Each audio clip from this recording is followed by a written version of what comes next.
Benetta. I'm rather regretting offering to go last now because actually we covered virtually everything. London Dreams is relevant. London Dreams is relevant because at the moment you can't tell the difference, and that's crucial. We have to be able to, we have to know when we read a posting on Shooting People or Mandy or Talent Circle, wherever you might find it, that this is an honest, ethical project. I just wonder how. How on earth is a suggestion? I'm going to give you a suggestion.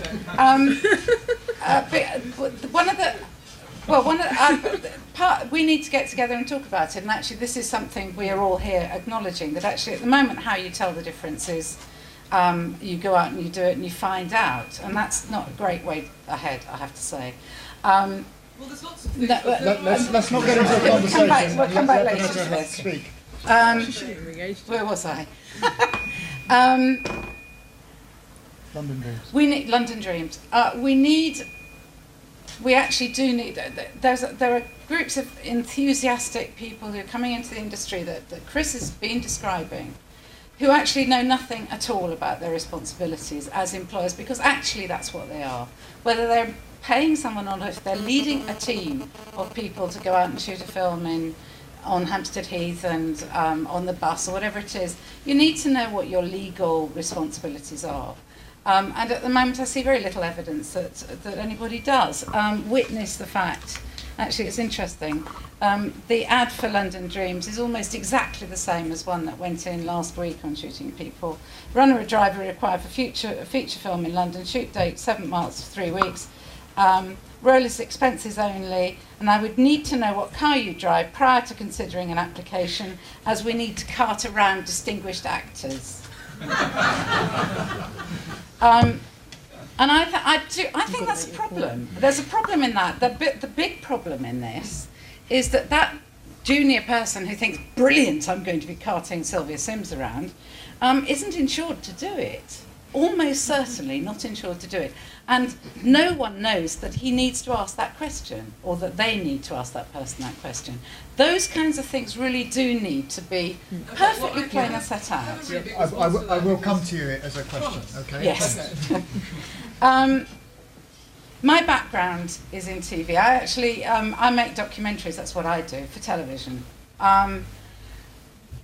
Why I come to this and to this whole debate is from the TV Wrap campaign, which was the campaign that stopped Planet 24 exploiting runners. We did make a big difference. We made a big difference in TV, where there were all those people coming into the industry who'd been told that the only way to work in TV was to work for free, and we have changed that. There are other models that we can try. As it happens, I completely concede that independent film and micro-budget film is different, but it doesn't mean that we don't accept our responsibilities as employers and leaders of teams to the law and to the ethics of owning something and giving somebody credit. My last comment is going to be that Chris said, I don't know anyone who wouldn't sign up to everybody sharing in the product or something. On your blog last week, there's no possibility of me giving a percentage of any earnings, and I intend it to make a profit. The amount of time, stress, money I've sacrificed for this project is thousands times more than anyone else has sacrificed for it.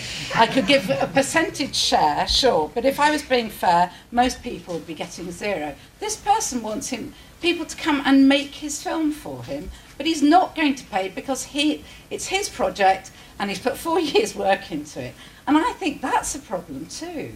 So I think, final, big plea, we can make a difference. Actually, the fact that we're here at all suggests that we all acknowledge that we need to move past the chucking rocks.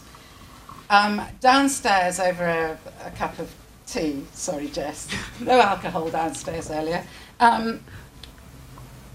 we know that there are things to be, that there are changes that we can make, that we can work together.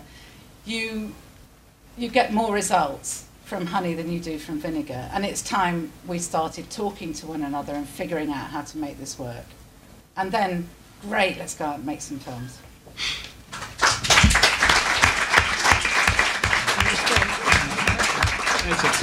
Okay, I see a sea of hands, but before we go to them, I mean, Chris, you've been challenged quite personally there for saying one thing in this forum about sort of, possibly. Oh no, I wasn't. It wasn't Chris. Well, can I answer that? And then on another side, kind of mogul-like behaviour. Do you want to say who it was?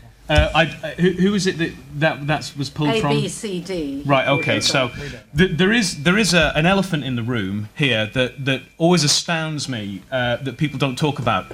Almost 99.9% of independent films don't make 1 penny, not 1 penny. And I have lost friendships in the past because when it appears on the BBC, somebody thinks I made £1 million, when in fact the sales agents who went bankrupt took all of that £4,000 licence fee. Right, that's the reality. Gets to represent you.